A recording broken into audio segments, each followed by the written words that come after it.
My story doesn't really start with me. I didn't realize that until I got a little bit older.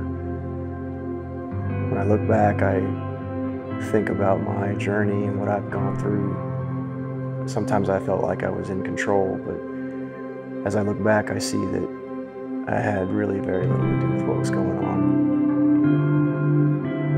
And when I began to understand God and the things that He required of me and man's interpretation of religion and society and rules and regulations and dogmas, I felt like it was my responsibility to live up to those types of things.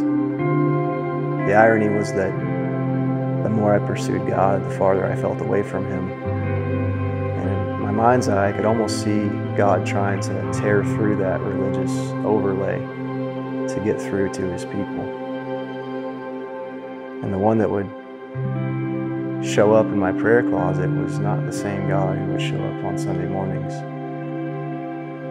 And so as I began to read the Bible, I began to see that just about every story that ever existed, man had nothing to do with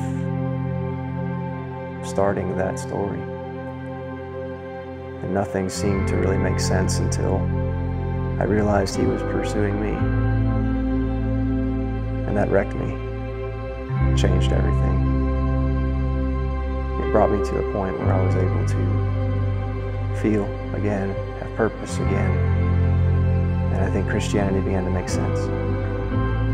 I realized that I didn't need to pursue God, but I needed to surrender to His pursuit of me. And that began to heal my heart. It began to change everything.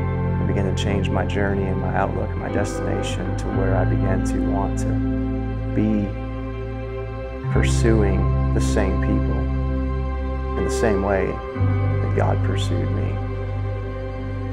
When I realized that Jesus came not just to forgive us for sin, but to give us peace and rest, that I can't have that unless I surrender, unless I stop carrying the burden of pursuit for my life. And the moment I began to do that, then God became real, God became touchable, tangible, livable, applicable in every situation that I've ever had. So now my story is to pursue those people whom God pursues. My story is to be like Christ in this generation.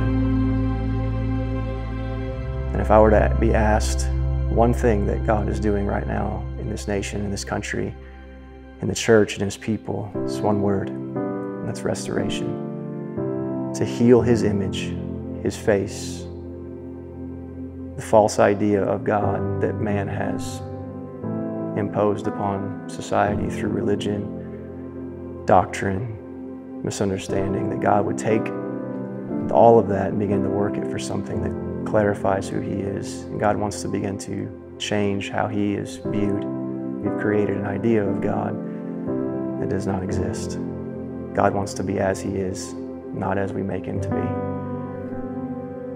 And that's the kind of God that I surrender to in pursuit of me. And that's the kind of God I wish for the world to surrender to as well.